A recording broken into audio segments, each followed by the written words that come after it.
आलोय कोपाड्याला. हे माझे मित्र आहेत विजय चव्हाण. त्यांना मी ऊसा संदर्भात मार्गदर्शन करतो. तर त्यांना सर्व खतं कशी चिलिशिनी युक्त करायची या संदर्भात केले त्यांनी जीवामृत. तर जीवामृत तुम्हाला तयार करायचं कसं माहीतच आहे.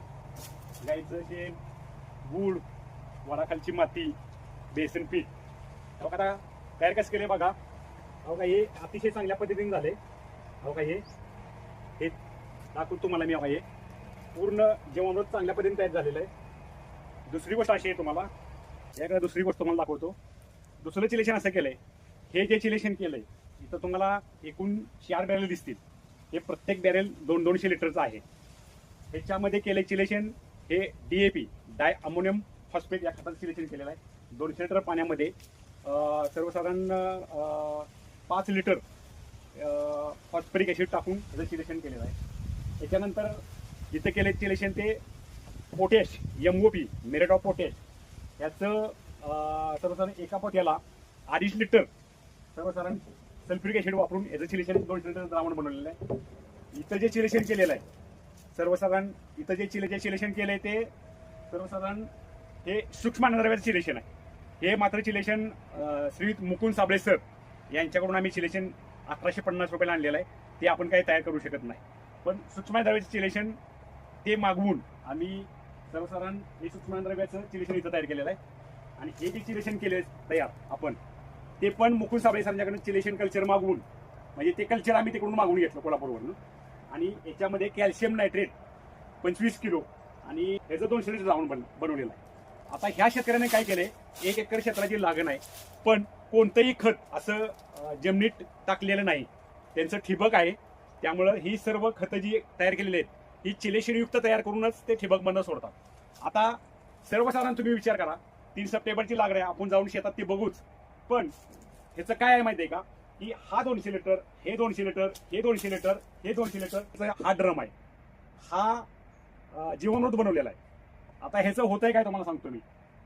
प्रत्येक ऍप्लिकेशन हे आपण एकरी 10 लिटर देणार आहे. तर या आठवड्यामध्ये आपण 10 लिटर गेलं तर हे जवळजवळ हे दीड ते 2 महिने बॅरेल संपत नाही. प्रत्येक आठवड्याला म्हणतोय 10 लिटर ऍप्लिकेशन. एकदा जर आपण DAPचं ऍप्लिकेशन दिलं तर पुढच्या आठवड्यामध्ये पोटेचं ऍप्लिकेशन, त्याच्यानंतर पुढच्या आठवड्यामध्ये सूक्ष्म अन्नद्रव्य ऍप्लिकेशन, त्याच्यानंतर पुन्हा नंतर हे कॅल्शियम नायट्रेट आणि ऍप्लिकेशन, आणि त्याच्यानंतर हे जीवाणूंचं खत जीवामृत म्हणतो आपण हे ऍप्लिकेशन. या सर्व याला 1 महिना 1 आठवडा पूर्ण लागतो. असं हे चालणार किती महिने, तर सर्वसाधारण 1 बॅरेल संपायला सर्वसाधारण आपल्याला 200 लिटर जरी पाणी म्हटलं तर प्रति आठवड्याला 10 लिटर प्रमाणे किंवा 20 लिटर जरी केलं तर 20 10 200 10 ऍप्लिकेशन ह्या DAPचे होतात, 10 ऍप्लिकेशन पोटेचे होतात, 10 ऍप्लिकेशन सूक्ष्म अन्नद्रव्य होतात आणि 10 ऍप्लिकेशन हे जे होतात. म्हणजे सर्वसाधारण 8 आणि 10 महिन्यापर्यंत हे ऍप्लिकेशन चालू शकतात. म्हणजे तुमची लागवडीची बचत किती झाली. 1 DAP, 1 पोटॅश, सूक्ष्म अन्नद्रव्य आणि कॅल्शियम नायट्रेट आणि बोरॉन तुमचं हे जीवामृत, म्हणजे 10 महिने लागवड पुरल. म्हणजे एकच पोतं DAP वापरलं आपण, एकच पोतं पोटॅशचं वापरलं, एकच सूक्ष्म अन्नद्रव्याची जर ड्रम तयार केलेला आहे आणि हे 25 किलो आणि 35 किलो कॅल्शियम नायट्रेट आणि केलेलं आहे आणि हे जीवामृत तयार केलेलं आहे. जर तुम्ही सलाईनवर ऊस ठेवला, दर आठवड्याला जर ऍप्लिकेशन देत गेला तर ऊसाची ग्रोथ अतिशय चांगली होती. आणि ही चिलेटेड मध्ये जर तुम्ही म्हणजे NPK खत जर चिलेटेड फॉर्म मध्ये जर बनवलं तर पीक लवकरात लवकर अपटेक करतं होत असतं. म्हणून ही अशी सर्व खतं ही चिलेशन मधून केली तर तुमचा ऊसाचा रिझल्ट हा अतिशय उत्तम पद्धतीचा येऊ शकतो. दुसरी गोष्ट अशी आहे की मोठ्या माननी ज्यावेळेला आम्ही त्यांना सांगितलेलं आहे, मोठ्या माननी ज्यावेळेला काय करायचं आहे, तुम्ही एक ऍप्लिकेशन द्यायचं आहे. कुठलं DAP 1, अमोनिया 1 आणि सिलिकॉन 5 किलो आणि कॅल्शियम सिलिकॉन 5 किलो आणि पॉलिसल्फेट 25 किलो. ह्याचं पण आपल्याला चिलेशन करायचं. त्यांना मी कसं शिकवलेलं आहे, सर्वसाधारण 10 ते 15 सेंद्रिय खताच्या कुठल्या पण बॅग आणा तुम्ही. त्या बॅगा जर तुम्ही आणल्या तर त्यामध्ये ही सर्व 4 ते 4.5 पोती मिक्स करायचे आहेत आणि ती मिक्स करून त्याची पण 15 दिवस सेंद्रिय खताची लावायची आहे. मोठ्या बांधणीच्या वेळेला हे एकदा टाकायचं आहे. मोठी बांधणी झाली की पुन्हा रासायनिक खताचा डोस हा हाताने टाकायची गरज तुम्हाला लागणार नाही. सर्व खतं पुन्हा तुम्ही ऊस सुटेपर्यंत हे ऍप्लिकेशन दर आठवड्याला तुम्ही चिलेशन फॉर्म मध्ये द्यायचं आहे. ही वर्षभर पुरेल एवढी लागवड तयार होती. लागवडीची बचत किती झाली बघा. ही जर 5 महिने तुम्हाला पुरत असेल दर आठवड्याला देण्याला, पण ह्याला ठिबक पाहिजे. दुसरी गोष्ट तुमची पाट पाणी आहे समजा, तर पाट पाण्याला काय करावं लागेल तुम्हाला. पाट पाण्याच्या दृष्टीने जर करायचं म्हटलं तर तुम्हाला तिच्या शेजारी एक बॅरेल ठेवावं लागेल. त्या बॅरेलमध्ये तुम्ही चावी जर सिस्टीम केली असेल अतिउत्तम, नसेल तर टी शेजारी तुम्ही पट्टी कॉक तुम्ही असा बसवू शकता.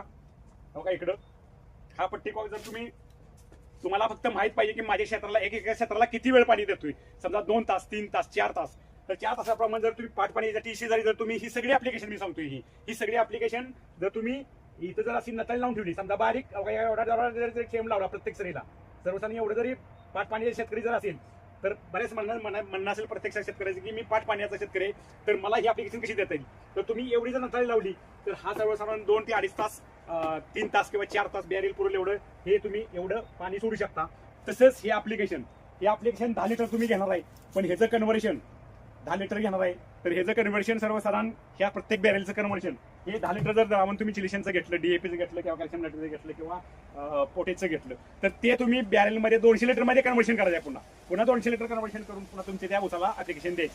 ही जी लागण दिसत्या एक डोळा लागण आहे बघा, आणि ही 23 सप्टेंबर घटस्थापने दिवशीची लागण आहे बघा. आता बघूया आपण ह्याचा डेव्हलप किती झाले बघा. हे रूट्स कसे आहेत, हे जे कोंबाची संख्या बघा किती आहे, आता कोंबाची जाडी बघा अतिशय चांगल्या पद्धतीनं. ही सर्व खतं दिलेली आहेत ती विजय चव्हाण यांनी मी सांगितल्याप्रमाणे चिलेशनयुक्त खतं दिलेली आहेत. सर्व खतात आपल्याला चिलेशन करता येतं, म्हणजे रासायनिक खत असू दे, कॅल्शियम द्रव्य असू दे, किंवा तुमचं ह्याचं म्हणजे सेंद्रिय खतामार्फत आपल्याला चिलेशन कसं करता येतं हे पण सांगितलेलं आहे आपण. ठेवलं जाते किती लांबी झाल्या बघा मुलांची. बघूया आता हे तर किती रूट्स सुटलेत बघा, फुटवे किती आहेत बघा. बघा हे एक आणि ह्यांची जाडी बघा, फुटव्यांची संख्या बघा. 10 फुटवे आपल्याला नको आहेत, आपल्याला 10 फुटवे पाहिजेत. कसे एकदम अतिशय चांगले. आता मोठी बांधणी लवकरच करणार की बाळ भरणी 2 वेळा केलेली आहे.